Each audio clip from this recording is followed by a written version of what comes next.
Hello, आज आहे आषाढ अमावस्या म्हणजे दीप अमावस्या। मग मी दीप अमावस्या कशी साजरी केली चला मी तुम्हाला दाखवते। मी सकाळीच देवांची पूजा करून घेतली होती, तसंच उंबऱ्याला हळदीच्या लेपांनी सारवून घेतला होता आणि त्याची पूजा करून घेतली होती। त्याचा फुल व्हिडिओ तुम्ही माझ्या यूट्यूब चॅनलमध्ये बघू शकतात। इकडे मी छोटीशी रांगोळी सुद्धा काढली।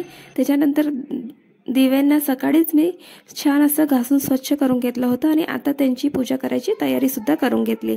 इकडे मी कणकीचे 5 दिवे बनवले। आता त्याच्यानंतर आपण दिव्यांची पूजा करून घेऊ। त्याला हळदी कुंकू आणि पुष्प वाहून त्यांची पूजा करून घ्यायची आणि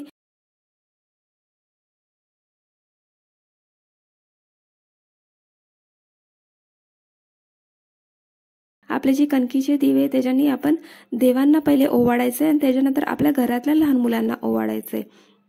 त्याच्यानंतर आपण आपल्या उंबऱ्यासमोर सुद्धा दिवा लावून घ्यायचा आहे। तसंच आम्ही नारळ सुद्धा इकडे वाढवलाय आणि देवांना दही भाताचा नैवेद्य दाखवलाय। तुम्ही देवांना गोड नैवेद्य सुद्धा दाखवू शकता। अशा प्रकारे आम्ही आषाढ अमावस्या म्हणजे दीप अमावस्या साजरी केली होती।